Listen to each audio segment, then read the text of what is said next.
Blake, you ready?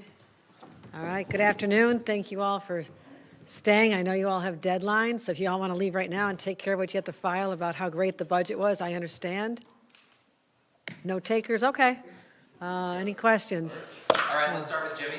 Great. Governor, This guy. If this is about the Buffalo Bills, I'm happy to answer, Jimmy. The do you prospects think for they next won, or weekend. do you think it was just that someone dropped a pass? You really? You're going to go there? Really? The Superior team won. So, focused on something less important, which is the budget. As I've covered these over the years, governors typically kind of hold the line on spending, kind of push back, and usually it's legislators and advocates who are pushing here. I look at this budget, you've kind of only proposed small tweaks to school aid as opposed to the big fight you had last year. On Medicaid, you're not advancing any major restraints or costs beyond CDPAP, which was actually enacted last year. And with a $5.3 billion surplus, the bulk of that is going out the door. I'm wondering, are you avoiding fights in this budget? Is this just sort of a low-friction, easy pre-election budget? No, I think when you get to your fourth budget, you've accomplished a great deal of what you set out to do. I've already have a legacy now of what we've achieved on behalf of New Yorkers. So as much as it might be entertaining for the press corps, a lot of what we still have to do does not necessitate a conflict with the legislature. We have our shared values of understanding that we will work together to put more money back in New Yorkers' pockets, and that's why our spending on something that's going to be more recurring. And they said it's a good budget, and why not start with a good budget and focus on some policies that I think are really important, like cell phones, and working on some discovery reform, and working on involuntary commitment for people who need mental health care. So what we're talking about is we'll work through the numbers, and the numbers are solid. I mean, we wouldn't, this is a balanced budget. There's no income tax increases, and we have record reserves. So I have to factor all that in. Three facts were not true, there'd be a different dynamic.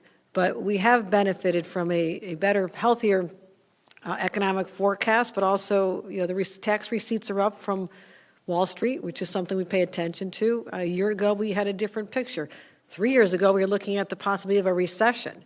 So a lot has changed, so we're always adapting to making sure we're meeting the needs of New Yorkers. And one loud cry we heard this year was, we're getting crushed by the high cost of living here. Can you do something to help? But also putting $1 billion toward building more housing, $1 billion toward the environment. These are all important priorities that the legislature also shares. So I don't think it's not by design either way. It's just this is how it is. We've had a lot of challenges in the past, and this is a path forward that meets the needs of New Yorkers. Blake, is there anything you want to add to that? No, Governor, I think you hit the right notes. I would just say that, as you noted, the budget has it closes the gap. It does not materially add to out-year gaps, and we're in a good, strong fiscal position. Thank you. All right, Nick. Governor, you may not be wanting to fight with your fellow Democrats here in Albany, but it certainly seemed like you were willing to take a much more aggressive posture with House Republicans, especially if there are spending reductions at the federal level. Mm-hmm. Should there have been some sort of mechanism built into this budget or future budgets in the out years to consider or accommodate or at least plan for a likely reduction in federal aid, either in the Medicaid program or other areas of social service spending where we rely on for the federal government? I was crystal clear. States are not going to be able to backstop the loss of federal dollars. So you have to put the responsibility on the people who created this, and that will be their elected leaders in Washington if they support a budget that results in significant cuts in programs that New Yorkers rely on. So I'm just simply framing where the debate should be. It should not be with the state legislature or the governor. It should be with those who are part of an administration if they support Donald Trump's budget plans. Again, it's still very early. This is all evolving. But just based on what they've already been telegraphing, that the responsibility goes on the Republicans who are elected to represent the state of New York to restore cuts. If there's a budget put forth that hurts New Yorkers, then they better be the ones who fix it. And by the way, New Yorkers would also like $12 billion back in their pockets every single year, instead of having had since Abraham Lincoln was president. As I said, full repeal or no deal. Just go back there and fight for that. So yes, I'm putting the responsibility where it belongs. Anything to add on that, Blake, anybody? Not much, Governor. I'll say that you also have a strong partnership with the legislature. There's some of the smaller, you have found a sound fiscal budget. Some of the smaller actions, we always adapt in real time, but these big items, Governor, cannot be solved on a state side alone. And I think you hit the right note there. But just to follow up on Nick's question, I mean, you're framing the political question, which is the onus is on Republicans to take responsibility for this. Many of them are proud of, they're running on cutting Obamacare subsidies. Let's say they do that, like, are you prepared to use the rainy day reserves? I mean, I think many New Yorkers are probably wondering when they read about those things, how the state government is gonna backfill those things if they are cut. Elections have consequences. People in this country and people in this state, not the majority, but people decided who they want to lead this nation, knowing full well that there would be consequences to programs they may care about, and they made a different decision. Elections have consequences. I cannot stand here and say the state of New York is going to backfill all the federal dollars. No state governor can do that, and I'm not prepared to say that. It'll be challenging. Yes, I have worked really hard to build up our reserves because of the vulnerabilities that we had when I inherited a 4% reserve. I said we have to get it up to 15%, and we're hovering right around there and continue to do so. $21 billion in reserves is extraordinary. But I'm not saying today I'm putting that money to backfill so no one feels the consequences of elections. 2026 will be right here very soon. On, Phil Murphy's letter to Trump asking him to repeal or whatever congestion pricing? Is it the same answer to that? Well, that comes with $15 billion more they'll need to give New York, if that happens. That's $15 billion of lost investment that we will need to have, not from the state, but from the federal government. Governor, Mayor Adams went to the inauguration yesterday, and he's been seen cozying up to Republicans. He's been a Republican in the past. He even has an interview that's supposed to be coming out with Tucker Carlson. Do you think he went down there to protect New York's funding, or did he go down there for his own personal and political gain? I cannot speculate on people's motivations. He said he's there to advocate for New York, and that's exactly what he said. So who am I to second guess that? And also, Governor, a follow-up on Brian Benjamin, his case was dropped. Do you think you should have given him more of a chance to prove before the charges were dropped? Do you think this is an exoneration? What do you make of that? I will take the Department of Justice and the United States Attorney's Office at their word. They feel they do not have the evidence to move forward, or the case was dropped. The case is dropped. Austin? How much of a factor did the Rockefeller report play in you crafting your education budget? And also, what do you say to people who would argue that you didn't go far enough in reforming foundation aid? This is the start of a journey. As I said, changes are tough. The status quo is the status quo because enough people have never challenged what that's all about. We have never been afraid to challenge the status quo. Believe me, I know. It's hard.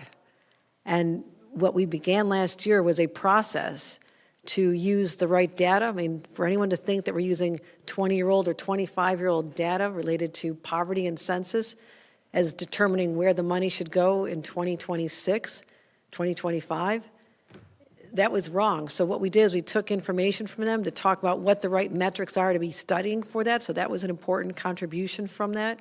But also, we will get this right. I mean, we have to make adjustments based on other factors as well going into the future. But for now, at a time when school districts are still reeling from the high cost of inflation, we automatically, because the cost of everything they need to run their facilities, run our kids' education system, is basically shortchanged because the cost of inflation continues to go up. Hopefully we'll get to a time where inflation is not such a factor, but it still is, and it's making it more expensive for everything. State government's more expensive.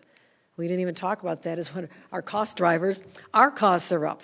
We put the fuel in the snow plows that the DOT uses and the salt barns and our construction projects, and everything we touch has gone up as well. And that's been a major driver as well. So it's happening in our school districts. We're going to continue adjusting the formula. This is not the end. We're not finished with it yet. Okay, Tom in the back. Governor, right here. Last night you released a statement regarding birthright citizenship and what President Trump had signed in terms of the 14th Amendment. In that statement, you said New York is prepared to take any action within our power to ensure that that part of the Constitution, the way you interpret it, is enforced, I guess. What action would that be in that aspect? That would be a lawsuit that's currently being filed by the Attorney General's office. We're working very closely with the Attorney General. I want to thank Brian Mahana for anticipating, since the election, all the areas where we might need to take some legal action to protect the rights of New Yorkers. I've said all along, I'm going to stand up and protect their rights. So this is basically, as one of the very first things that come out of Washington, to literally deconstruct the United States Constitution and say that language that is actually in there does not matter. I would simply encourage the leaders in Washington to focus on what people actually ask for when they're electing you, which is you're going to help us with the cost of living, you're going to help us with all these other issues that I don't think this was top of mind for people. These are people that are literally born in the state of New York. They're born here. They don't know any other place. So this is an attack on our values, and we work closely with our Attorney General's office, and I anticipate that she'll be filing litigation in coordination with other attorneys general, and I suspect their offices will be very busy. Anything to add on that, Brian? I want to ask Brian, is there anything to follow up on that?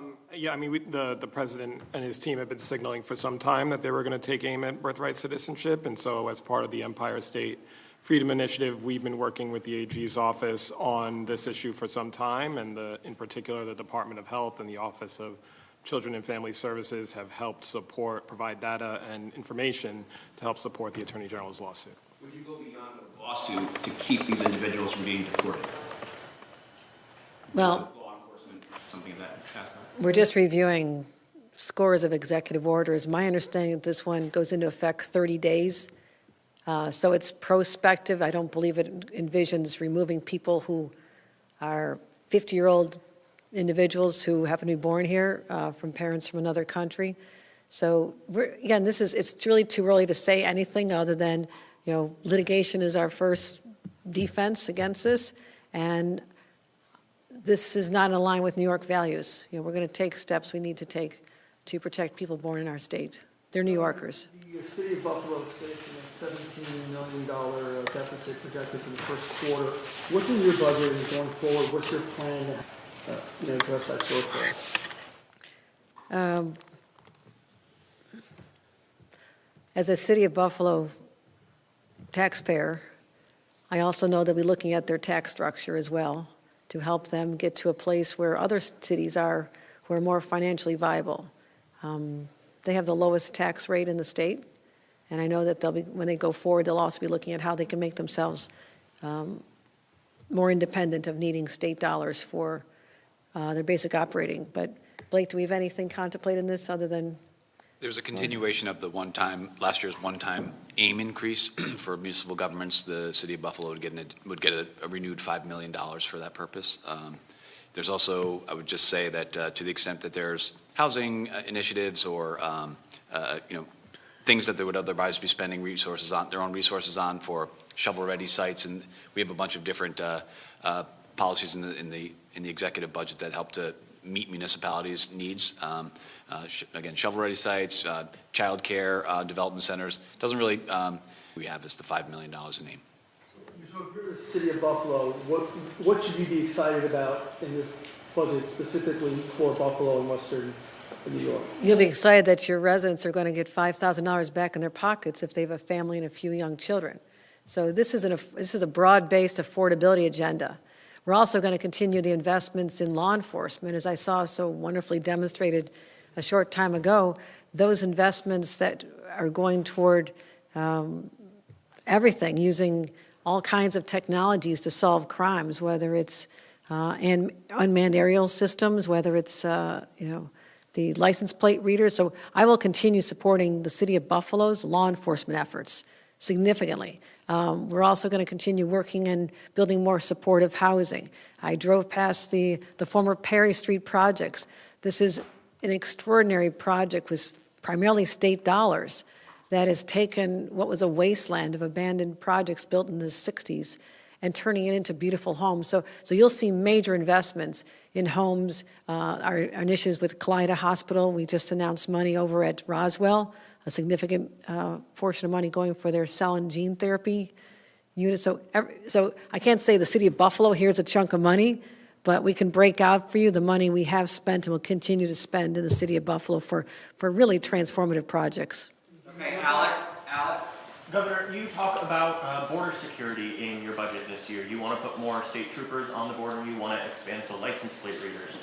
North Country and border representatives have talked about how border agents, they can't collaborate because of the state's green light laws. Are you looking at reevaluating the green light laws, especially in light of what Tom Homan has said he might do to states that continue to block? No, I'm talking about adding state police, I think it's $8 million, additional $8 million, to just help with the border security when people come through the border, especially when it comes to drug interdiction. We're also working with the Native Nation up there to help facilitate our resources to find drug traffickers and human traffickers and others who are creating, creating chaos.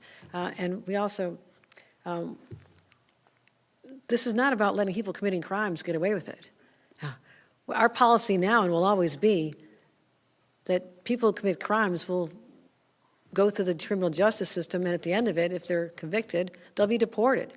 There's nothing that stops us from cooperating with law enforcement in these areas. So I think people misunderstand the impact of state laws. We're not changing them.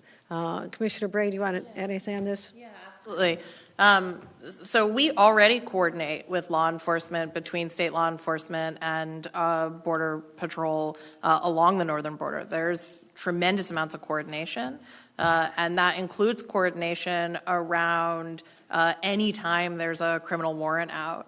It includes coordination around any time we have people crossing who are on existing watch lists or who are known to have existing, problematic associations. What this money is specifically going to do is to beef up our capacity to coordinate on investigations with Border Patrol and then beef up the type of technology we need to intercept trafficking, whether that's guns, drugs, or human trafficking. All right, Jason. Governor, a question about putting the officers on the subway trains. I wanted to ask, when you first rolled out, you announced that you were doing this, it really sounded like the state was fully funding this. Then a few days later, it's made known that the city is going to pay for half of it, the state is going to pay for half of it. First of all, was that always the plan, and is this kind of like a reimbursable program? And then second of all, I wanted to ask, given the Sex for OT scandal and all these overtime scandals in the NYPD, why are you funding overtime for the NYPD, and why aren't you putting the state police on trains? Well, first of all, NYPD is dramatically larger by multiple numbers than the state police force. So we don't have the scale in any sense of the word. I will say this, I've invested more in beefing up the ranks of our state police than any governor. We've had from 2 graduating classes a year to 4, trying to increase our numbers because I have used them in countless ways. I mean, gun interdiction, and they actually were very involved in the shelters for migrants. They're involved in the subway protection. So I still don't have enough. Aside from individual scandals, it does not mean the rank and file NYPD are involved in this. And what we could do is contribute. I cannot create more people. I cannot create more police officers at the NYPD. They need to hire more and have more people go through academies. That's essential. But until such time, I can't wait for that to happen in order to beef up the presence of police officers on the subways.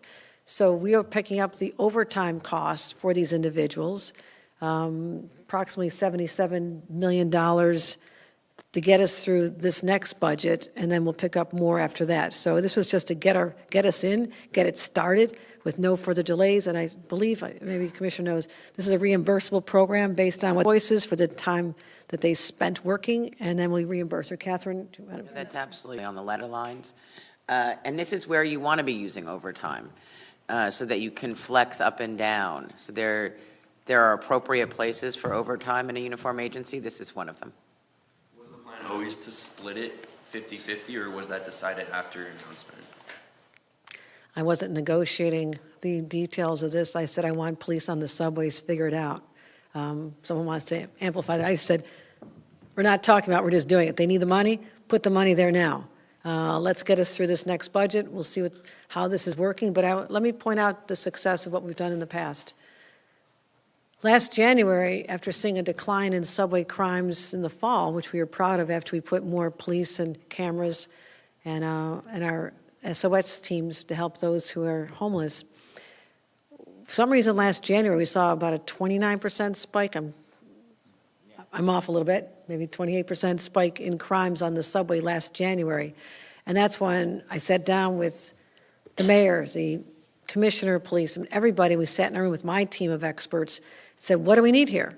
So we concluded more bodies, but they didn't have more bodies hired. I said, well, why don't we put state police in there as well as the National Guard? It's the first time we put the National Guard in. And we'll also, continue ramping up resources.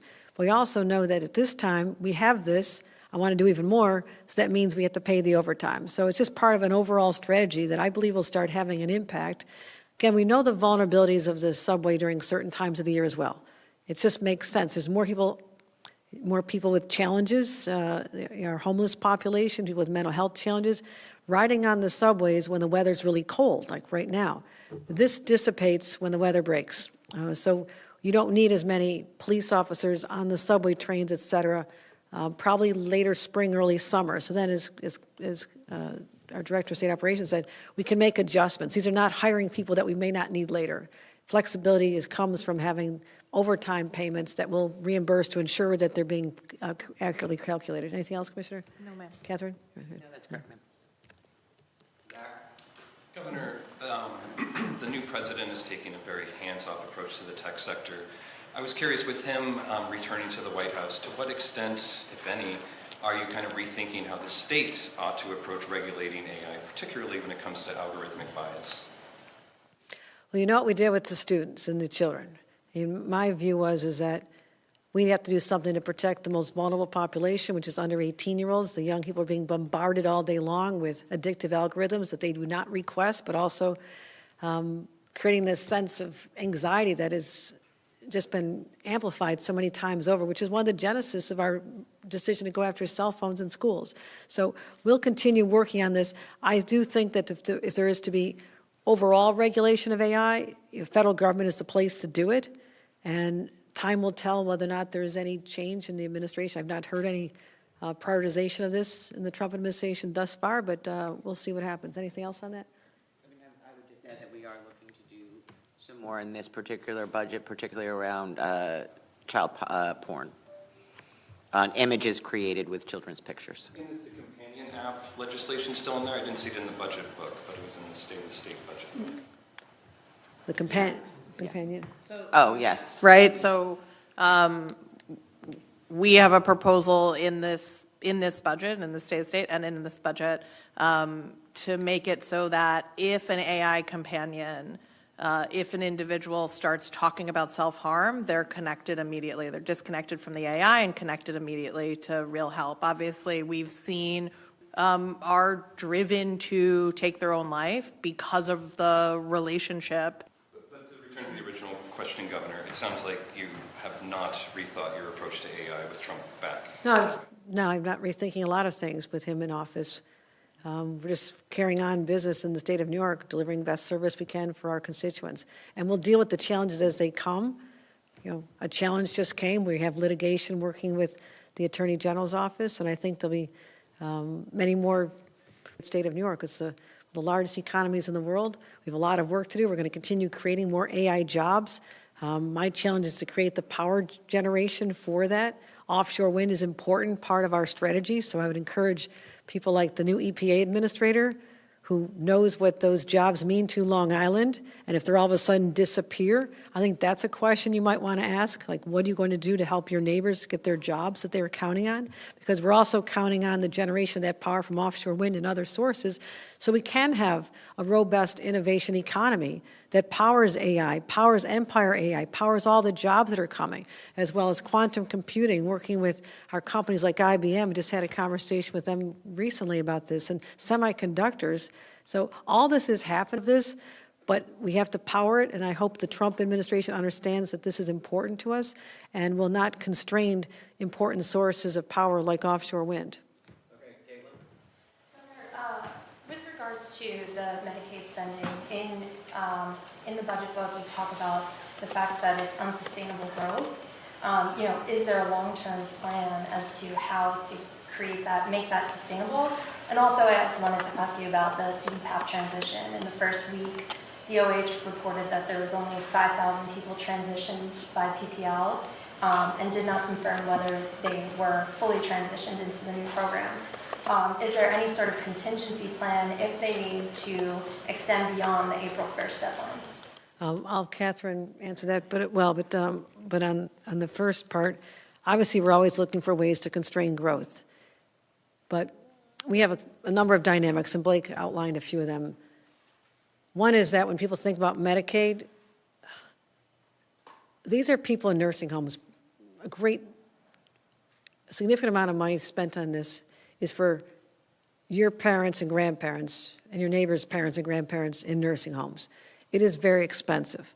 Also, making sure that all of our children have health care.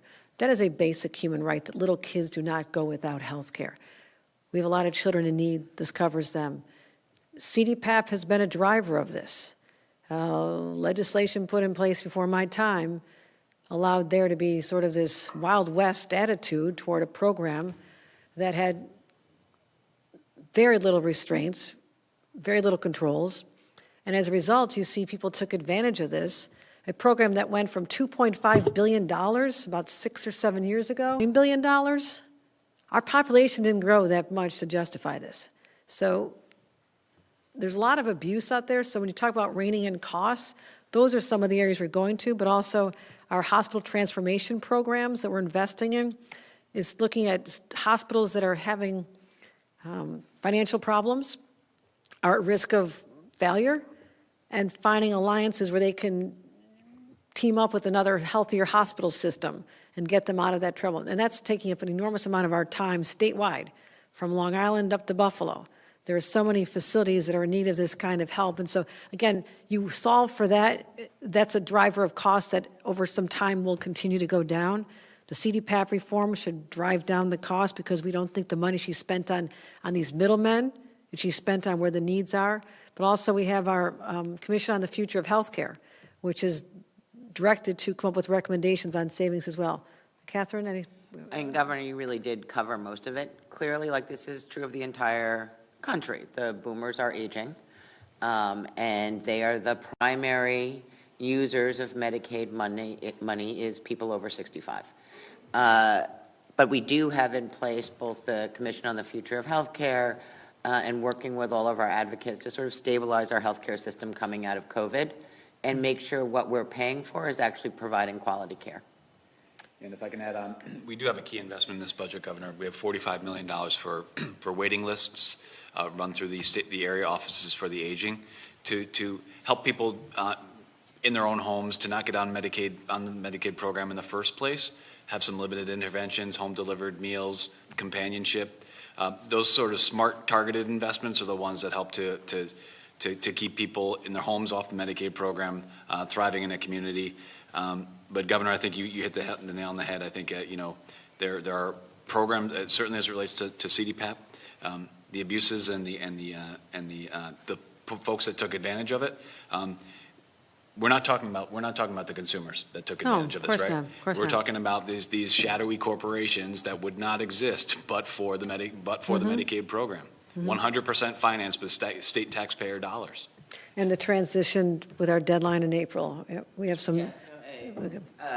We actually feel pretty good about how the transition is going. It's only been in about the last week that PPL actually ended up getting the full list of all of the consumers to be able to do direct outreach, as well as having the independent living centers folks. So we feel cautiously optimistic that we're on a good pathway. That's actually an excellent point, that there was resistance from the current intermediaries to even turn over the names. We, as a state, do not have the names of the people that are in the system. One of the serious flaws of when this was built, that it was just create a system which has very little oversight, if any, and we don't even know how many people are in it. And so we have to rely upon these intermediaries who are being affected by these changes to turn over the names of people that are in the program. So these are some of the challenges, but we feel confident at this point, and certainly if we need to adjust, we'll make some adjustments. So you, sticking on this topic, by transitioning to this one company, can you detail what that $500 million is from? How much is that from you guys banking on thousands of New Yorkers not being able to register in time and not giving them care? No, none. Register. That savings relates specifically to the administration of the program. We do not need 700 middle persons to pay the bills. If you look at some of the mailers and you look at the pictures of a consumer and the person that provides care, that's the relationship the governor is not interfering with. She wants to promote that, and she wants consumers to live with dignity in our communities. What you don't see in the picture is this FI and the people that have multi-million-dollar ad campaigns. They're somewhere in the distance in the picture, maybe. But you don't see them. That's what we're eliminating. We're eliminating that extra layer of no quality to the consumer. We're providing we're protecting the consumer's relationship with their caregiver. Number one, full stop. That's where our goal is, and just eliminating administrative loads for any particular contractor. And if I may be just more specific on that, because I think this has been reported in the press, to the administrators of this FI for the program, you start to put those together, that gets very large very fast. Also on the timeline, I know the State Health Department said 5,000 people. That still, doesn't put you on track to be able to register 280,000 people by April 1st. So what are you going to? Yeah, that was week one. We actually feel like we will be very, very quickly seeing those numbers go up because we haven't even had our partners start adding in the people that they are already working with into the program. Right. And again, we're reliant upon the fiscal intermediaries to provide the names of people, and they're trying to do a masterful job of scaring people, if you have not been paying attention. They're trying to scare people that we're fighting for, the ones we want to get the care, the ones we want to eliminate these middlemen who are, again, many have been following the rules, but many have not. And when you have people that are, living in Florida, charging New York State taxpayers as if they're in a house taking care of a person in need, and you have these people, and the lawsuits are starting to blossom. I think there should be more scrutiny and examination of what has been going on here without this oversight for years. I'm the one who calls it out and says, wait a minute, what is happening with our taxpayer dollars, but also these poor people who are being taken advantage of and may not be getting the services they want? I want to make sure that we have controls in place and safeguards in place to make sure that no one ever has the fear that is being created. And now we're paying the price for this. New Yorkers are paying $9 billion. Provider, I want them to feel secure, the program in the middle. If they're not registered by April 1st, they lose coverage automatically? I'll just say that when we adopted this provision in last year's budget, in consultation with the legislature, the governor's charge to myself, to the state operations team, was the revenue is the savings are very, very important. What's more important is preserving the care relationship. That's paramount. We will adapt as we go. Thanks, Vaughn. Governor, wage growth and employment growth are expected to slow in New York in this upcoming fiscal year. Why is that? And open jobs. The rate of growth is slowing, according to the briefing book. It's been on fire. Yeah, I'm not saying that. What are you referring to? Tell us what you're referring to. When the Division of Budget projects those data, we consult economic houses across the board. There are blue chip consensus that we align with. These are macroeconomic trends in the economy that people forecast forward. Reminding each other, as Catherine just said, we have had substantial growth in the last handful of years. We're on job creation post-pandemic, we were building back. But you still have the higher base. So naturally, as you get to a higher base, the amount that you grow year to year just slows down a bit.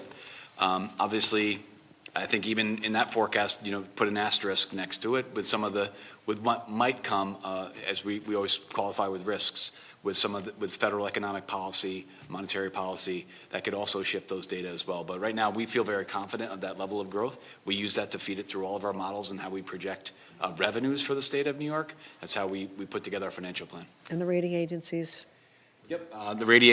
We provide all this as a level of disclosure to our rating agencies. We talk to people throughout the year, economic pros that tell us you're a little high or a little low. We have a finger on the pulse there, and we feel very confident in those data. I am concerned about possibility of tariffs, for example. I mean, our North Country businesses and the ripple effect that we would have could be severely damaged by any disruption in our trade with Canada.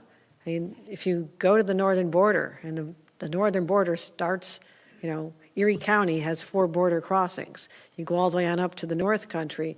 There's an incredible synergy, which is not the normal context of dealing with a foreign country. Those are our neighbors across the border, and a lot of people, from New York go to school in Canada. They come back, same thing. And the cross-pollination of industry, especially in our transportation manufacturing corridor, where we want to be purchasing billions of dollars of new train cars for the MTA.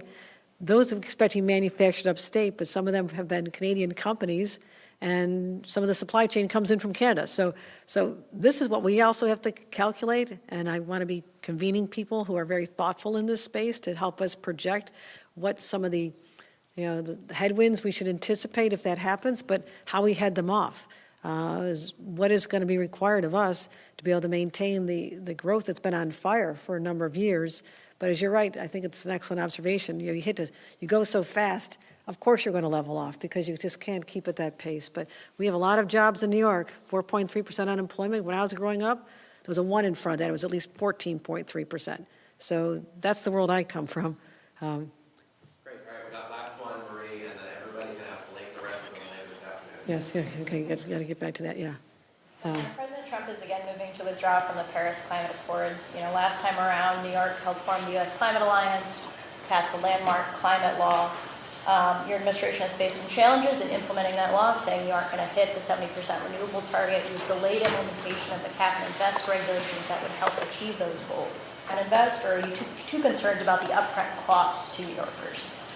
I am the co-chair of the U.S. Climate Alliance right now. We issued a statement in response to the announcement that President Trump was withdrawing us once again from the Paris Agreement. We are going to continue on the path we're on. We're going to continue investing. That's why when you heard me say today the $1 billion to basically fund the projects that we would have under if Cap and Invest was in place today. So we're actually accelerating our growth toward a renewable and clean energy environment, and also to create the jobs that we're anticipating in that space. The fact that about a month ago, I signed the Superfund, the Climate Change Superfund Act. I think that also goes toward establishing that we are nation leading and will continue to be nation leading when it comes to protecting our environment, but also making sure that those who are responsible for the pollution and degradation of our environment pay for it and not the New York State taxpayers, as we're spending billions of dollars in resiliency to offset the impact of record floods and droughts and all kinds of environmental challenges that we're living today.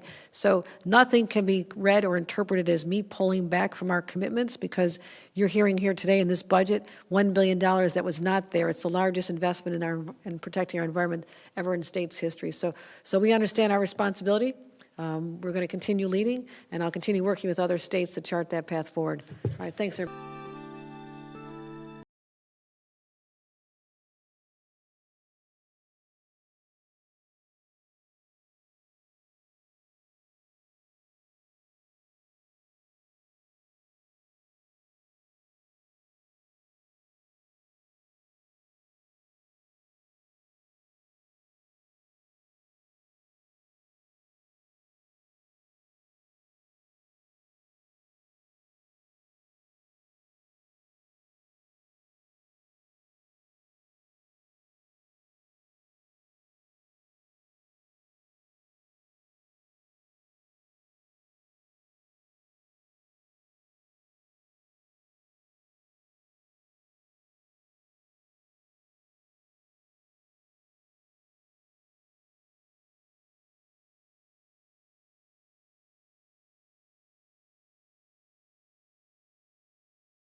For so many of the members of the press being here today, and you had an opportunity earlier to advance some questions to the governor and myself. Certainly this is another forum to do so. Some of these slides may be duplicative from the presentation we provided earlier, so bear with that as well. But let's just jump in. I'm Blake Washington, Director of Division.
This budget does not include any income tax increases, but it does include a series of affordability proposals to return $5 billion to taxpayers in the state of New York. First and foremost, we have an inflation refund proposal, $3 billion, impacting 8.6 million taxpayers throughout the state. This budget also provides for a $1 billion middle-class tax cut. This is the second time the governor has proposed a tax cut. The first one was in her first year, was enacted into law. This one, if enacted, would be her second, to provide a cumulative benefit of $2.7 billion to middle-class families throughout the state. And of course, this this budget also enhances the child tax credit, something the governor's spoken a lot about. Children under the age of 4, tripling the credit for those families, for each of those children. We do all this because we're able to accomplish a lot of these spending initiatives because the state's fiscal health is sound. It's based on several factors. Leading the pack is $21.1 billion in reserves. Also coming into this year, we have a $5.3 billion surplus, largely related to personal income tax collections. We have a AA+ credit rating. We have, over the last handful of years under the governor's leadership, we've put forward $14 billion in pay-as-you-go support to the capital plan to keep down issuance of more costly debt. We've prepaid debt. We've, good news, all this to say that we have the lowest debt to personal income ratio that the state's seen since the 1960s. Our out-year gaps are manageable. The governor's plan changes out-year gaps by a cumulative $4 billion over the plan period. Things that we see as a very manageable impact long-term. On reserves, this is one that the governor touted earlier, something she's very proud about. Upon taking office, about $5.6 billion was available. Since that time, we've more than tripled that value, almost quadrupled, but over 4 years. So, but more importantly, what we plan to do in this budget, what we message in our, making sure that we shift a portion of the proceeds that are not in the rainy day fund proper, that's a statutory, reserves that are not in the statutory reserves are pledged to that to the tune of about $1 billion per year for the next 4 years, conditions permitting. And once it's in the statutory reserves, they're harder to remove, they must be replenished. That's sort of the good housekeeping seal of approval to put it into the rainy day specifically, as opposed to the more flexible other reserves that we have at our disposal. As I mentioned earlier, out-year gaps we believe are manageable. I've been in this building for 25 years. We've seen gaps that are much more substantial than this. Obviously, we always, in the division of budget, watch these numbers tightly. We make sure that that these do not get out of hand. We view these as manageable. We will work throughout the upcoming year to make sure that when we do arrive at fiscal year 27, that's next year, and gaps into the future down a bit as well. Our state operating fund growth that I mentioned earlier, there are some major cost drivers. Number one is the Medicaid program. Our growth is largely driven by sustained high levels of enrollment. We have prior year expansions of benefits and increased reimbursement rates. We also, in this 14%, have receipts attributable to an MCO tax that was enacted in last year's budget. Leveraging a federal share, spending to reinvesting in the health sector to make necessary investments there. The MCO tax itself is we will ultimately pledge it. We'll talk a bit later for, among other things, an offset to general fund spending. School aid itself is up 4.7%, fully funding the foundation aid formula. So when we look at, many of you saw this slide earlier today, when you look at Medicaid, the Essential Plan, and the Child Health Plus program, nearly half of the state's population takes advantage of a publicly supported health plan, something we're very happy to have.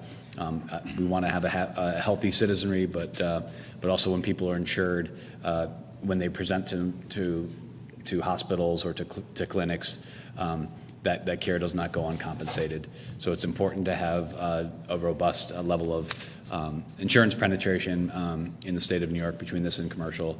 These are numbers we're very proud of, but when you look at it, approximately 9 million people on some form of publicly supported health insurance plan in the state of New York.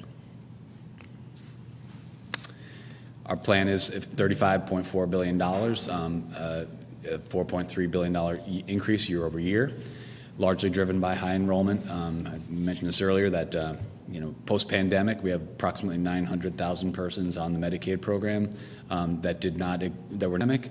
They've remained. We've encouraged people to remain on Medicaid. Many other states, did not do outreach to encourage people to fall off the rolls.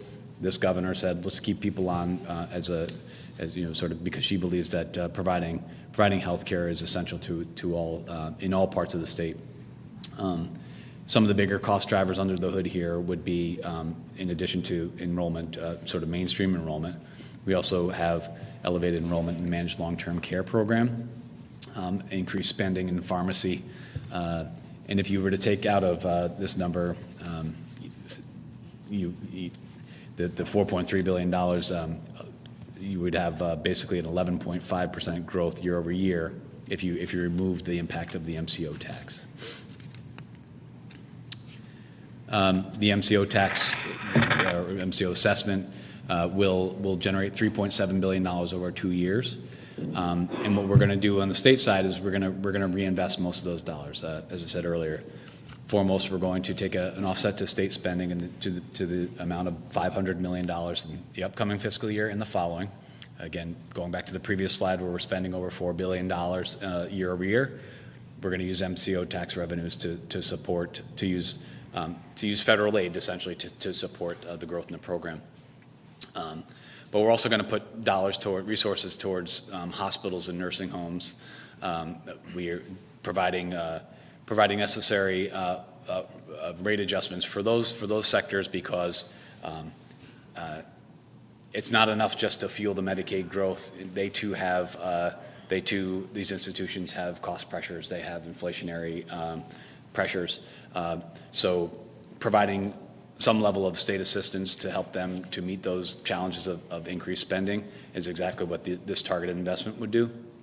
We also have an expansion of the safety net transformation program, something that we started last year through what we call Part S in the enacted budget, in the health and mental hygiene budget.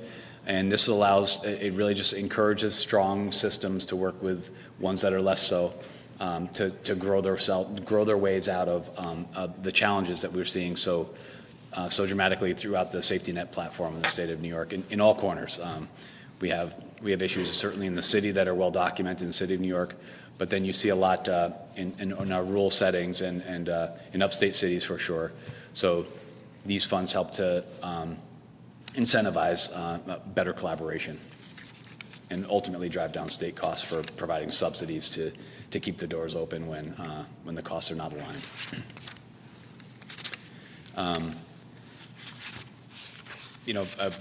The headwinds here, of course, we have an aging population in the state of New York. We watch through the next 10 years, we're going to just continue to watch baby boomer generation graduate into eligibility. Not every baby boomer is going to avail themselves of the Medicaid program. But you can kind of see the trends that don't go away anytime soon. Nevertheless, managed care, long-term care enrollment is projected to increase this year. Our hospitals are financially distressed, referring to that earlier, and certainly $2.5 trillion in spending actions from Congress, list that's been floating around the internet. All of those are very, very troubling for the state's Medicaid program, for all states' Medicaid program, but also for a variety of human services programs as well. Think SNAP and the like, public assistance. Moving on to education. The executive budget provides $37.4 billion in total school aid funding. And it's a $1.7 billion increase over last year. That's, of course, the highest level in state history. In just 4 years, we've, under the direction and leadership of this governor, Governor Hochul, we've provided over $8 billion in increases to the school districts, 28% over just 4 years' time. Last year, many of you in the room know that we commissioned a study with the Rockefeller Institute to provide for a comprehensive assessment of the foundation aid formula. That formula helps to drive our school aid sort of writ large. We have 673 districts in the state of New York, and that one formula helps to parse it out among all of them. One of the primary measures of how the formula is driven is directed, I should say, is based on poverty measures. We make sure that the state's dollars first are invested in high need school districts. So as such, the Rockefeller Institute did a wonderful job. They provided a pretty substantial list of interventions to modify the foundation aid formula. There are many sort of choose your own adventure with their report. The two options that we selected in the governor's budget would be to replace a couple of outdated formula elements. One being census poverty under the formula is benchmarked to the year 2000. We're moving that instead to the SAPE measure, SAIPE measure, which is more current, up to date. And then similarly, we're making sure that we're changing some outdated formula for free and we drive additional aid to low wealth school districts on the run that you'll see. And then we also ensure that each district in the state of New York gets at least a 2% annual increase. We did this because many of our districts, otherwise the formula itself would drive zero aid to them. Approximately 311 districts, that's not approximate, I think it's precisely 311 districts would get zero but for this intervention. So we have we reinvest dollars into the foundation aid formula just to make sure that every district is getting an annual increase. We have other education initiatives. We have $120 million for free school meals. That's, the governor first enacted this, I think 2 years ago. Was the first step in this process. This bridges the gap so now every single child in the state of New York that attends a public school will be able to have the benefit of a free meal, but more importantly, parents that have to send their child to, parents and caregivers have to send their child to school in the morning with a meal. This takes a lot of burden off of them as well, both in time and money. The governor talked earlier today about distraction-free learning, and I think that I think her remarks were sufficient on that side. We do have $13.5 million in the budget for some state resources to help to defray the costs of whatever the interventions are on the local level. On higher education, we've done a lot in the governor's budget. I mean, we've done a lot in the last handful of years. Our SUNY and CUNY sector for the previous decade prior to the governor was, there was a long history of perhaps underinvestment for the relative to their need. This budget and certainly the 2 or 3 before this have really built back that relationship of investing, the state's relationship of investing in community colleges, or excuse me, in SUNY and CUNY.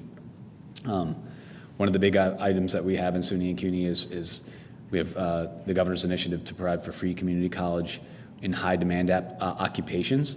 It's $47 million split among SUNY and CUNY, and that's to cover the cost of tuition, books, fees, and things of that nature for persons that are aged 25 to 55 that are pursuing associate's degrees in high demand occupations. Think nursing, teaching, technology, engineering.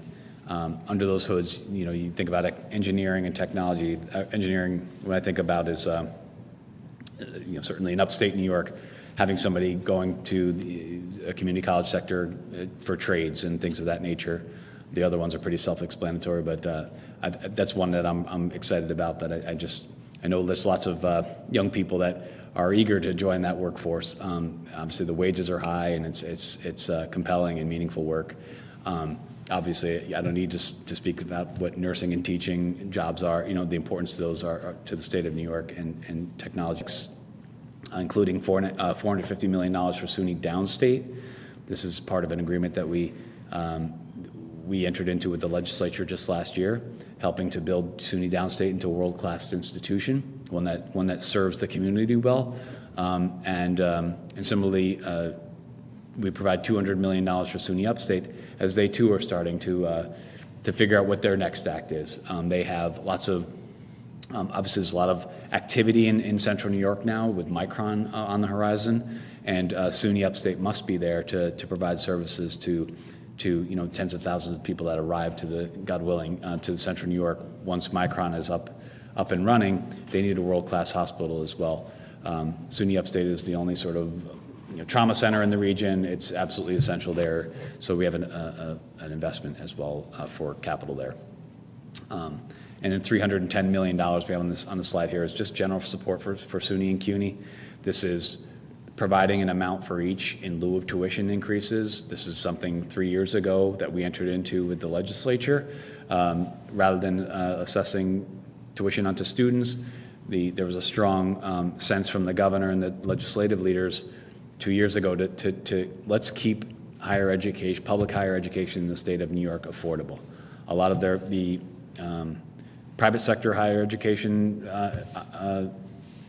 schools can't brag about what we've done here in the last 3 years.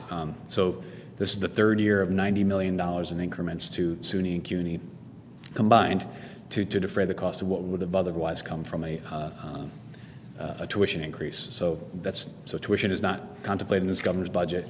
We're using state resources to provide for that instead. On public safety, this is an area that the governor has been really focused on since she became the governor. I won't enumerate each one of these for you, but I think that some of the big things that we have are $8 million for increased state police presence on the northern border. We have $13 million for Joint Special Operations Command Center and law enforcement technology, knowing that we have our own cops on the beat, that we have community-based interventions to keep young people out of trouble, to stay away from guns and violence. They don't have to encounter the criminal justice system in the first place. Mental health and mental hygiene, we have $20 million in forensic beds, for forensic beds in this budget. It'll create 100 additional inpatient beds, plus will augment some staffing. The governor's proposal includes two policy proposals related to involuntary commitment and assisted outpatient treatment.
Receiving care, and a whole host of other investments that I talked about, the $16 million.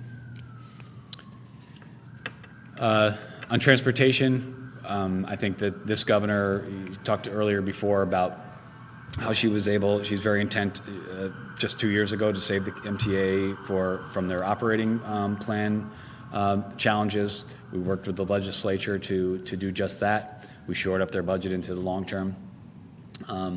And I think on the MTA just coming forward, we now must contend with the 25 to 29 capital plan. This is something that we'll have to contend with in this year's budget. We have the legislature disapproved the MTA's capital plan, so now we're into the space where that dialogue has to jumpstart again, where the legislature, the MTA, the executive branch all work together to land upon a plan that's a plan that is able to be financed and delivered within the plan period. We want to make sure that it's appropriately sized. Many of the things the MTA has mentioned thus far, the governor's supportive of it. She wants these programs to move forward. State of good repair, a bunch of expansion projects, so that her sort of North Star is the first plan, and we'll see where we end up in working with the legislature. But what we do have in this budget is $3 billion each from the city of New York and the state of New York, the MTA's self-funded revenues, and depending on, according to shares under current law, federal shares would be roughly $14.5 billion. So $33 billion is already solved for, and then the rest is subject to negotiations with the legislature.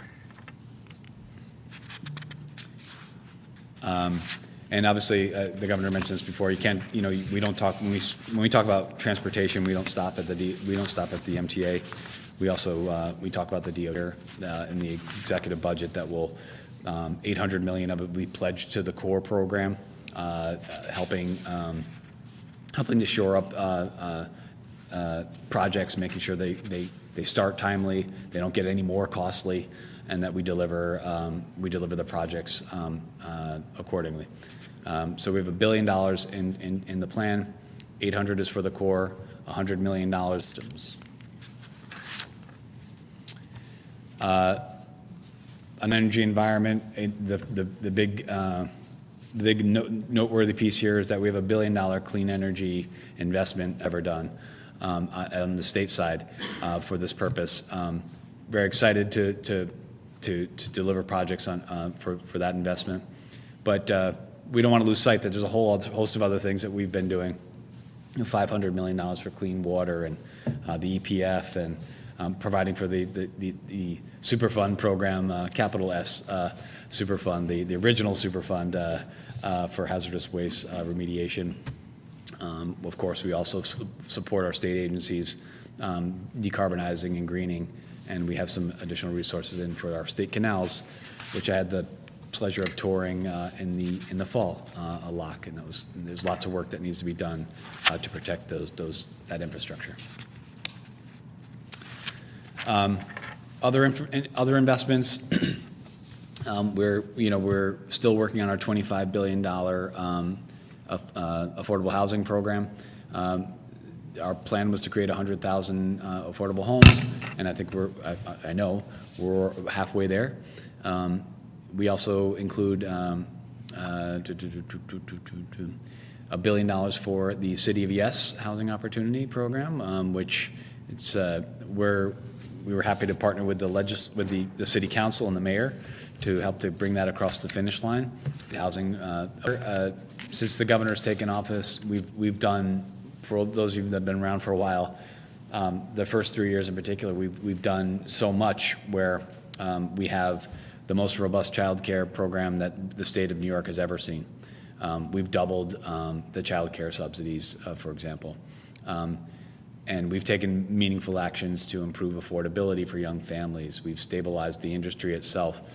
All told, $7 billion over the last 4 years are invested in the child care sector in the state of New York.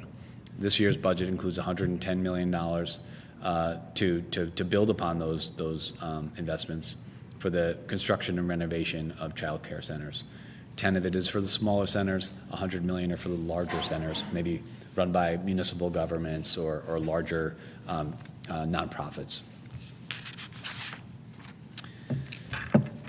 Speaking of our kiddos, we have a few investments here that we like. I'll start from the bottom. Swims, we started last year, $150 million investment to promote swimming pools and access to swimming throughout the state. Swimming, is in certain communities is a skill that is not shared by many, and is a risk to harm for our particularly young people. And so to broaden this program further this year, adding another $50 million is absolutely, we're very excited about it because we know the transformative impact of this type of recreation on the local level. We have $68 million for what we call New York Plays, which is, our team is wonderful, places for learning, activity, and youth socialization. And that's for, community centers that's for playgrounds. And then we have New York Bricks, and again, our creative people build recreational infrastructure for communities, kids, and seniors. And those are, community-centered institutions. Economic development, lots of acronyms here. I won't pronounce them all. I think you all know them. I won't have to do like I just did with Bricks and Swims, but starting up, we have to begin, because startup is another acronym, as some of you in the room are painfully aware of. Power Up is a program that is going to provide power-ready sites for advanced manufacturing and other development. So oftentimes when businesses confront the state of New York, they say, well, I would love to be there, but I can't get power to my site. Can you help me with that? $300 million for Power Up will do just that through ESD. $200 million renewed for downtown revitalization and for New York Forward, building up our downtowns. 150 for the Red Seas, $100 million for other shovel-ready sites to fast-track development in upstate New York for advanced manufacturing. And then we have an additional $90 million for the Empire AI program, which was launched just last year. As a resident of the city of Albany, this one is an item that I'm very excited to see. $400 million is in the governor's budget for the City of Albany Rescue Plan. $200 million of that will be for economic development projects to spur growth and development in this downtown corridor, sort of in this radius sort of around the Capitol building here, but going down State Street, trying to choose, engaging consultants, trying to choose exactly what are the right projects for the moment. How do we get young people to remain here in the city of Albany, not move out to the suburbs? How do we get people to come into the city of Albany and spend money, and then maybe go back to the suburbs if that's where they live? How do we get people to just use the city of Albany and appreciate it better than they do today? I love the place, but this $200 million will help to catalyze more people to come in and enjoy the city that I know. It'll also include $150 million for the State Museum. Many of us have been there.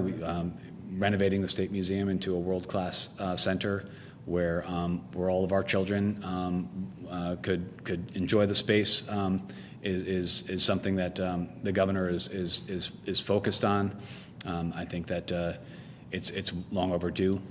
We have support for the reimagining of 787. This governor has done a lot to reconnect communities. Think about I-81 in Saratoga, not Saratoga, in Syracuse. Taking communities. Also think about the Kensington Highway up in Buffalo. Doing the same thing here in 787. There's a lot of community engagement to bring people back to the waterfront and also to get rid of some of the highways there. Some other moves in the Empire State Plaza, some modest things. One other capital investment not involving the city of Albany is that we also have a $30 million investment in the state fairgrounds, just improving their entertainment venue, which we know as Chevy Court. With that, I think I can stop talking. There are, you've seen a lot of these, so obviously there's a little bit of repetitive stuff there. And obviously, I hope that you were able to access our documents on DOB's website. Matt and Mark, and let's get underway. We have about 30 minutes. Let's start with Hughes. Yeah, Danielle. Hi. I'm hoping the budget changed, the mid-year report assumed the expiration of the SALT cap. Now it assumes it'll continue. Can you just walk me through what impact that's having on the out-year budget gaps? Sure. So and we made the adjustment in the mid-year, but in fiscal 27, we had previously assumed that the SALT cap would not continue. We examined the risk of that in light of fiscal 27. There was about $3.7 billion in estimated payments that would have been received in fiscal 27 as taxpayers reverted to their old behavior of taking advantage of the federal deduction or the deduction for state and local taxes at the federal level. We took that number down in the mid-year, and we've now readjusted the revenue outlook, the receipts in the out years to reflect the continuation of SALT, the SALT cap. Does that change at all if it's raised? I mean, does that have, if it stays but it's raised from 10? Yeah, we're going to, as the governor said previously today, we expect a full repeal, but we're monitoring the situation as things develop. We can always adjust the financial plan later, but we just assume, that it continues as is, which is a current law assumption. That's how we construct our budgets, And then, typically. Sorry, just one quick one. Sure. Just on the extension of the higher rates on high-income earners. You said 2.1 million in the book. Is that for joint filers? So for the extension of so it's a 5-year extensions, it's 5 tax years, 2028 through 2032. For the same reason that, we have that 1-year impact on the PTED change. Current law has the rate in effect for tax year 27. So we do have some money in the financial plan already for fiscal year 28. So the effect of extending the rates, the higher rates, results in about $1 billion of additional revenue in fiscal '28. It's about $3.6 billion in fiscal '29 and almost $5.5 billion in fiscal '30. Oh, no, sorry, I just meant. But yes, joint filers, 2.1. Okay, so let me make sure It's it's the an, top three. yes, it's an extension of the rates as they exist right now, the top three rates, correct. Sorry. There's so much in this budget, and I have so many questions, but I'll just start we hear a lot about the federal debt and the debt ceiling in the federal government. What is New York's debt level, and how close are we to the ceiling? As Mark's getting the actual data for you, I'll just say that, one thing we do well in the state of New York is we pay our bills and we monitor our debt. We actually, as I said earlier in the prior conversation, we have the lowest debt to income ratio that we've seen since the 1960s. We have, we are very intentional about how we leverage debt, how we authorize debt, and how we pay it out over time. Because we're restrained by a couple of things. We have a state law, and we have also a constitutional debt limit. So those are sort of the parameters that we deal with. And then debt itself, Mark? So the way we look at debt is over a 5-year horizon. Our debt cap, pardon? You look at it over a 5-year period? Yes, so we look at it, so currently we would look at it through fiscal year 2030. With the investments that we're making in this budget, we would still retain just over about $440+ million of debt ceiling. And as the director said, so our debt outstanding is the lowest that it's been. We've been basically flat since fiscal 2015. Our debt to personal income, we're at about 3.4% as of March 31st. And that's the lowest level since the 60s. Does that include authorities and the borrowing from the Thruway Authority and the Power Authority and other authorities? So that's state-supported debt. So that's including those? State-supported debt does not include those, no, sir. Does not? No. Do you know what those agencies, I know they're sometimes. We'd have to get the information. The controller reports pretty robustly the controller has some pretty robust reporting on other state authority debt. I think each year they do a sort of compendium of all of it, sort of wrapping it all up. We try to sort of mind our own store first, and the bottom line is that we throughout the plan period, throughout the sort of near term, we have flexibility to authorize debt for the projects that we're talking about, not just in this year's budget, but projects that we advanced even 3 and 4 years ago. Some of these projects just take a long time to take flight. They come online, and then we manage accordingly. Okay, one other question. Rent stabilization, is that in this budget? Is there anything to change in terms of rent stabilization? No new rent law changes in this budget. So in terms of the MTA capital plan, one thing I noticed in the assumptions was that the state and the city are giving $6 billion total, or 3 each. The MTA previously assumed asked for $4 billion each, so I was curious why that dropped by $1 billion each. And then the other thing is, I think everybody in the transit press was taken a little by surprise by the governor saying that the MTA is making up an updated capital plan. The CPRB vetoing it doesn't mean that the plan has to go out the window. So when was that decision made, and whose idea was it to have an updated plan as opposed to trying to fill the $33 billion hole in this one? No, I think what the governor's trying to say is that obviously we're going to have to partner with the legislature and the MTA to land the plane on a new plan.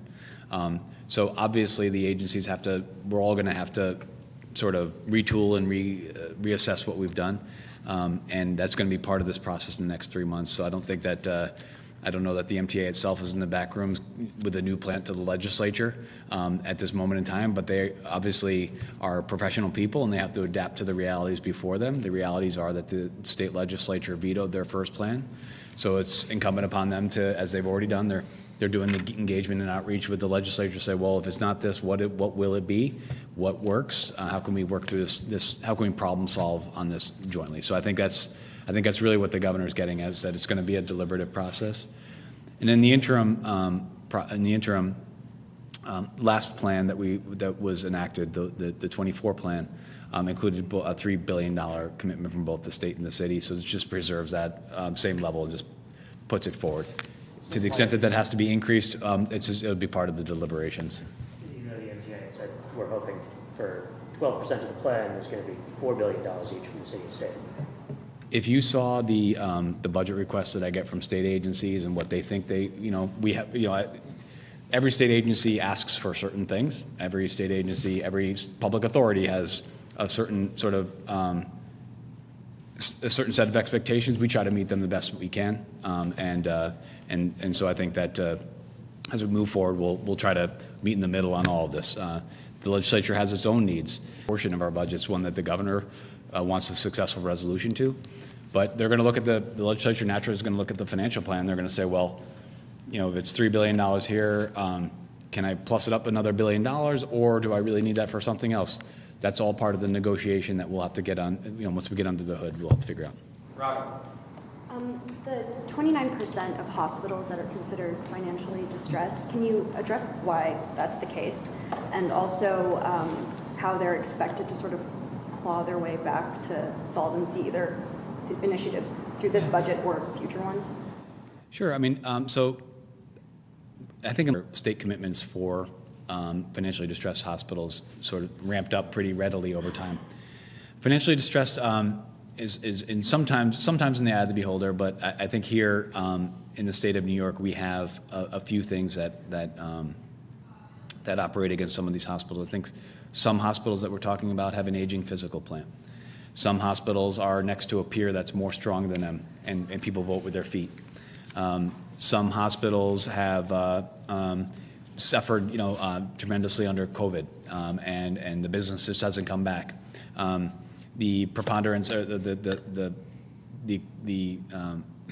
sort of outward building of clinics. Think here in Albany, just the number of clinics that have sort of popped up just in the last 10 years. Consumers voting with their feet, not going into the big facilities. You also have stress in the nursing home sector. Hospitals are holding nursing home eligible persons longer than they otherwise would because there's not a slot to discharge to. So hospitals are taking a lower rate for care of a nursing home eligible person, and they're not using that same bed for services that would otherwise promote their bottom line. So the reasons are manifold. It depends where you are, I would say. Upstate, downstate, there's a divide in how you become a distressed hospital. Are you one that is the sole community hospital? Are you the only game in town? Are you in a rural setting? They have their own sort of stressors that are different than an urban setting stressor. But I think that the intervention we have in the budget, the one that we started last year, is the Healthcare Transformation Fund, that Part S. We started with Kaleida out in Western New York. I think it's fair to say the last sector was a little bit cautious when we did it, when we enacted the law. We showed what a successful model could be in Kaleida. And then I think the Department of Health, I know the Department of Health got a series of letters of interest and inquiries from hospitals saying, well, that's interesting. How can I start to affiliate with somebody that's in my neck of the woods so that we can have efficiencies among us and we can start to share services, we can have better collaboration, and then hopefully build each other up a little bit. Having a really strong system aid a less strong system. That's what the $300 million is in this budget to promote those, to provide an investment to promote collaboration, and that hopefully over time will start to press down some of the level of need on the distress side. This has been rising since 2017, you said? Yeah, I mean, I think it's been the budget commitments really started, the outsized budget commitments probably started about 5 years ago. But there's been stressors on the horizon. Lower Medicare reimbursement rates is another one. We don't have control over Medicare in the state of New York, but that's certainly a stressor for some hospitals. I think there's many, where you sit is where you stand with that. The Department of Health has done yeoman's work or yo person's work to try to meet those needs as they come. What are the implications? You moved other agency spending that's not DOH, sort of outside of the Medicaid cap, or changing criteria, just long past it? Well, I think first and foremost, it's important to recognize that we're telling the entire world that Medicaid is growing by $4.4 billion.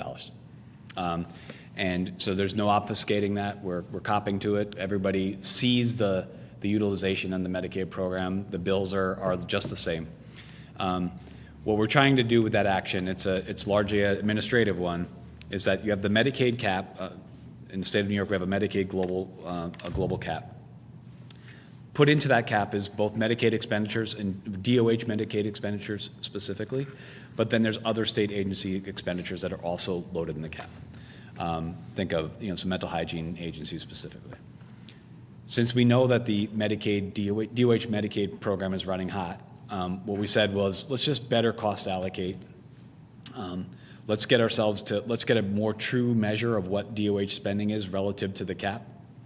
The other state agency growth it's growing, but it's nothing like what we're seeing in DOH Medicaid.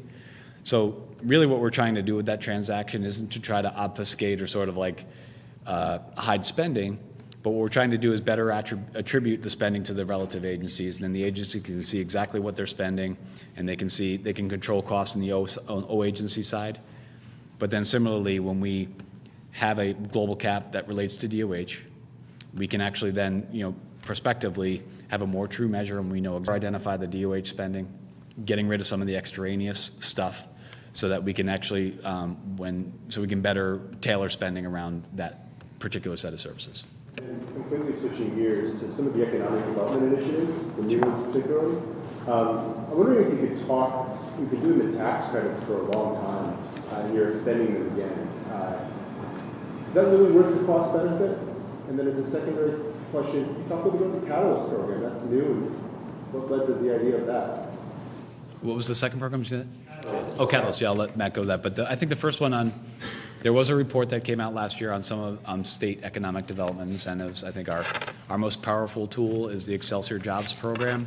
The return on investment is significant. And there's a whole host of other ones for constituent groups and for different industries. Think film, think Broadway. And maybe sometimes on paper they don't score as well for the academicians that look at this. But we all know deep inside that, I think the legislature has seen in their wisdom, certainly the governor, she looks at some of those investments as being essential to the culture of the state of New York and the city of New York. And without those investments, it makes us less competitive to some of our peers. The item that the governor was alarmed by most recently was some of our theater, the theater industry particularly, just sort of rebounding post-pandemic, but now they're losing a lot of business to London because it's easier to start up a show in London than here. Taking away a tax credit this time and fueling that growth overseas, is just a dagger sort of in the governor's heart. She couldn't allow for that. That would be a dagger in the governor's heart, I should say. She wouldn't allow that business to go overseas. So sometimes things may not pencil out in the sort of on the side of different analysis, but I think sometimes the gut analysis on this and preserving local jobs and industry is really important. So we value the tax cuts that we have now and the credits we provide now. They're always subject to scrutiny in any given year, but we're pleased where we are today. But yeah, I think just to echo that, the one thing that you don't want to be in a position is, to unilaterally disarm in terms of your ability to retain and attract talent. And I think, one of the assets that we have as a state is the research and development work that is going on, associated with our incubators and college campuses. And I think Catalyst, before getting into the specific, components of it, really sort of focused on retaining, the positive things that are coming out of that work. And from a tax policy perspective, I don't know, Mark, do you have a sense of specifics of the interaction on Catalyst in terms of how that will benefit those firms coming out of the incubators? Yeah, Jimmy, this is a startup program, so this is truly small businesses coming out of incubators. It provides 5 years of tax-free earnings, And it really is for the smallest of businesses. The whole program is capped at up to 4,500 employees. It's also part of the Excelsior Jobs program. So this is an additional tool of flexibility that ESD will have, but it's subject to that overall cap that is within the Excelsior program of $200 million a year. I'm sorry? What's the fiscal on? It's estimated at, I believe, 40 million within as a component of the 200 million, but it's an up to. It's not a specific. Caitlin Vaughn. I'm curious about the millionaire's tax. Every other year, Governor Hochul has really spoken out against raising taxes on the wealthy. So what's changed? And also, what if the legislature comes in higher? What's your wiggle room? How high would you go? Nothing's changed. I would say this is not an increase of taxes. This is keeping taxes under current law and moving them forward. So they would otherwise expire after tax year 27. But when you see the level of investments we did, not just in this year's budget, but the prior year's budget, we need those revenues to ensure that programming remains intact. So it's not a change in thought. It's just shoring up the base on how we provide for current year spending. And going higher? Is there room to go higher? The legislature's been calling for more taxes on the wealthy for a long time. The governor's budget, provides sufficient financing without exacerbating out year gaps in any real way. So we're confident with the budget as it is. I think we know what'll be the calls from our partners in the legislature, but we'll cross the bridge when we get to it. And how much does that actually give you? Was it like, I think $3 billion was something, like was the gap that was expected if this was to expire? That's right. Is that still? Yeah, in the last year, so it's about 800. It's almost 850 million in 28, and then it grows to about 3.5 billion, and then the final year it's closer to 5.4 billion. So. That's how much so per year, this tax increase gives about how much? It's probably the 5 annualized, right? Yeah. Yeah. Once it's fully effective, it's about 5 billion. I know that you said that 60% of the Medicaid growth was attributed to the long-term care. How much exactly is that? What is that number? How much growth has that been for long-term? Let's see if we have that here. It's a good question.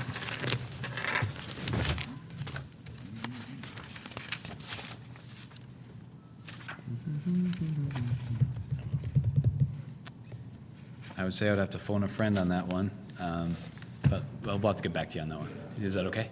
I think we have somebody in the background that could probably help us address that question. And I wanted to ask, because I know you're talking about this unsustainable growth and how, assuming this is, this population is going to continue to grow, these expenses aren't going to go away. So, how are you planning to tackle that? Are you going to take cost-cutting measures? I know there was the Healthcare Commission, but that was due in 2024, their recommendations, and we haven't seen that yet.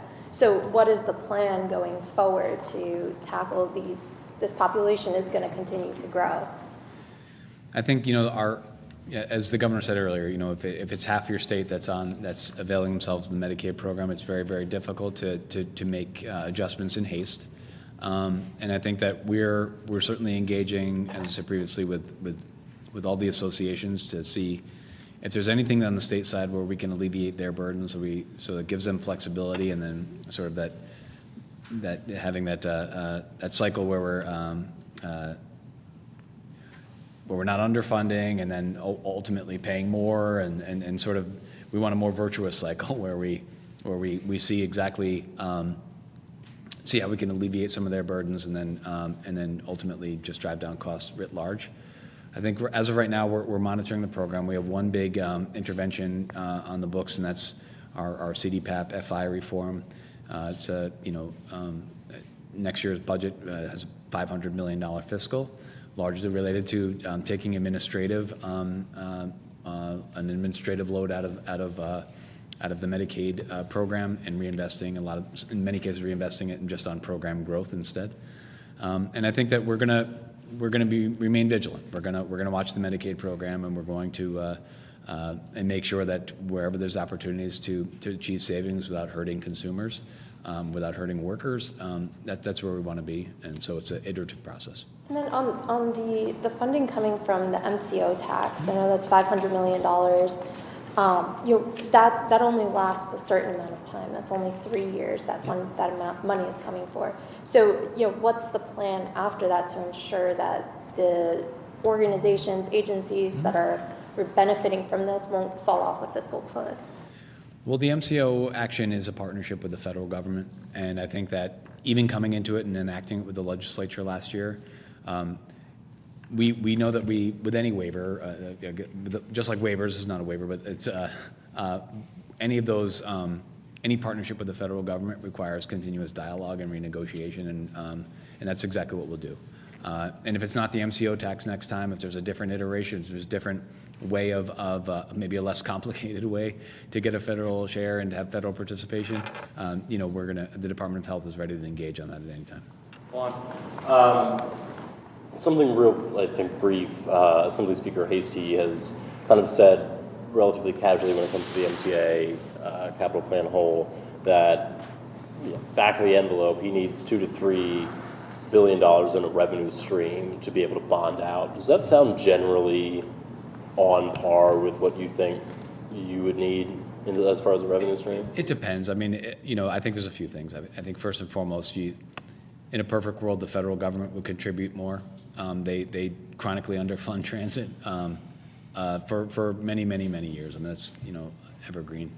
I think, the number that we ultimately have to land on is it'll be dictated by the size of the plan. And once we get there, we'll know exactly, $3 billion in new taxes, I don't think that's in anybody's mind, including the speakers, respectively.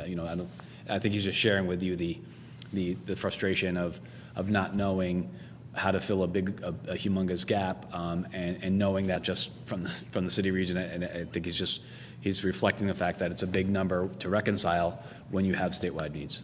I'm just saying from a technical standpoint, if for new revenue, would a $2 to $3 billion stream do that?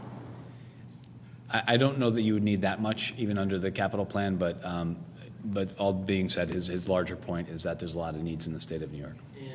I know we touched on this before, but when we were talking about out-year deficits, can you parse out, I guess, for the next 3 years, why does it look like we have a larger combined out-year gap for the 3 years ahead of us compared to the 3 years that we just, I guess, were finishing up? Sure. And so at the mid-year, we had out-year gaps of $6.2 billion, $7.1 billion in 28. Those moved to $6.5 billion and $9.8 billion. We're now showing fiscal 29, which is about $11 billion of a fiscal gap. Those are largely consistent with where we're at, in spite of all the actions that we're taking in this budget and all the investments that the governor's making towards affordability, into school aid in the Medicaid program. And predominantly, the way that we're maintaining our gaps and the discipline is through increased tax receipts. The economy has continued to stay well. Personal income tax receipts growth is robust. On an all funds basis, our tax receipts are up about $4.7 billion, absent the impact of the inflation checks. So that's robust growth. We expect the personal income tax to continue to grow anywhere from 4% to 4.5% in the out years off of that better base. So we feel that we're strongly positioned. The other thing I'd say is that the division of the budget always tends to have slightly conservative estimates when it comes to things like spending. We are slightly risk averse because those are asymmetric risks, to be wrong one way as opposed to the other. So we always maintain that conservatism. And elaborating a little bit on what we touched on in the Red Room, on the part of the briefing book that discussed slowing wage growth and job growth. I know you parsed it out a little bit there, but anything to expand on that, especially just kind of looking down the road, should we be prepared for a slowdown just given macroeconomic forces? No, I think as I said earlier, it's really just a return to trend. It's not necessarily, we had a broader period of expansion from a lower point, and then now that we've kind of hit like a plateau, plateau is the wrong word. Once you start to hit the trend rate of just growing by an ordinary 2% or plus or minus, that's It's an economic indicator that is broad overall, and that's what they try to get at when they're dealing with interest rates. It's like a pulse check number in many ways. You can kind of see that variable come up in a variety of different economic circumstances. So at this moment in time, wage growth is strong, employment is strong, modest growth into the future. It's not an alarming thing. It's not betting against the state of New York. It's not saying that we're losing anything. It's more of a reflection of now we're back. We're just humming along and we're doing the work. So $1 billion for climate or $200 million every 5 years or over every year for 5 years? No, it's an appropriation of $1 billion. This year. Yeah. What's the plan to spend it? The plan is, the governor, when she put this in, she says, let's engage our agencies and figure out where we can move the needle. What she's not interested in doing is pork projects. Like, she wants things that actually matter and are consequential, and where we can actually just provoke, maybe demonstrate that some projects work really well, and this is the model you should use into the future. So I think it's a discussion we'll be having with the legislature to how to form out like exactly where the dollars will be pledged. But she wants consequential projects. The governor does not want nickel and dime stuff, things that matter. You said she doesn't want port projects? Pork. Pork Oh, projects. that's an assembly word. That's a Albany word, probably. Sorry. I mean, so like nickel and dime, so not individual homes being weatherized and heat pumps being installed?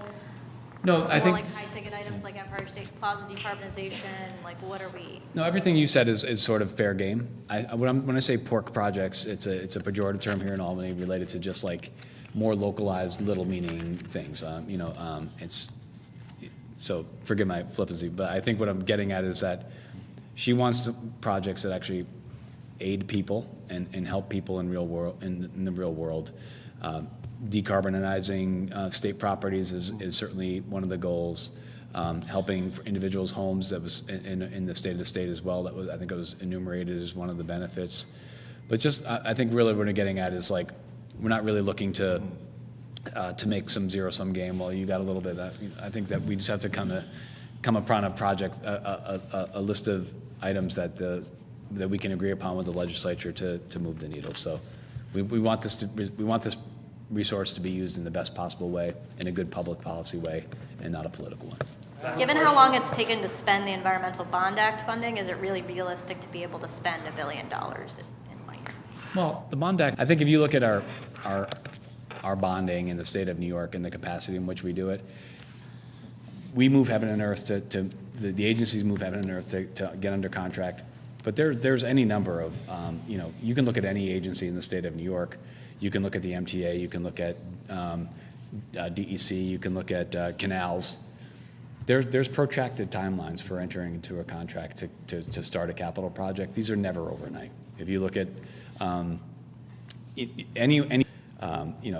deliberate period. So I would just, a $4.2 billion bond act approved by the voters 2.5 years ago, 3 years ago. We've made commitments against it. There are a whole host of things that the governor has announced in different communities, and those things are going to get underway as the contracts are let and as builders are available to do the work that they need to do, labor is available. So I wouldn't cast that bond act in a negative light in terms of spending. There's a rhythm for how we spend in the state government, and it's contingent upon any number of factors, contracting costs, or contracting timelines, the ability for the end user, the recipient to enter into the contract, their sophistication, the relative sophistication to enter into the contract. Not every vendor is as sophisticated as others. So there's innumerable things that impact the start date of a capital project. Empire AI got $275 million in public funds last year, another $125 million from private sector. So why does it need $90 million more this year? For two reasons. One, we're starting to see some really exciting news. We have about 1,000 different researchers working off of last year's investment. It's only like a tenth of what can be done. The chips have been purchased. I think it's 90, almost 100 chips have been purchased, which are, high function NVIDIA chips, as you're aware, Zach. The investment this year is to allow for additional private sector colleges to jump in the pool as well. It contemplates three new entrants, and then in order to become an entrant, you have to come up with your own $25 million to leverage on the college side. It includes $30 million for SUNY, so that the university centers only have a quarter share. So relative to their peers, this college might have 100% of a share, whereas SUNY Albany gets 25% of his computing capacity. It shores that up so that each one of the university centers has the same access as a private. So I get that, I guess about 75 million is like matching for these 3 new institutions. But what's that money for? If you said all the NVIDIA chips are already bought, why do we need millions? Because you still have researchers on campus that are doing the work and attracting talent, and you have to have your own lab space, so you still have to have your own computing power that you're interfacing with the chips that are not necessarily on your campus. You have to build out your own facilities you're basically creating ecosystems in each one of these campuses to draw new talent and draw research faculty to your campus. When you draw research faculty from outside of the state of New York, they tend to bring research dollars with them. Federal dollars are portable from university to university, so when they come to the state of New York, they bring their dollars with them. So it's sort of a mutually beneficial thing where everybody's investing, and the systems writ large start to get into a point where we have the state of New York will have the biggest, most robust, publicly sponsored AI system in the nation. Just to be sure, is the 400 million already spent? Not 100%. A lot of it, I think some of it is obligated with, on some of the campuses, but it's not spent, no. I just want to hit every outlet. Dave, Mark. Does this budget continue the year-to-year funding on some of the things that maybe the legislature typically buys back as part of budget negotiations? I'm thinking of something like the homeownership protection program. And then on a different note, there's a reference in the book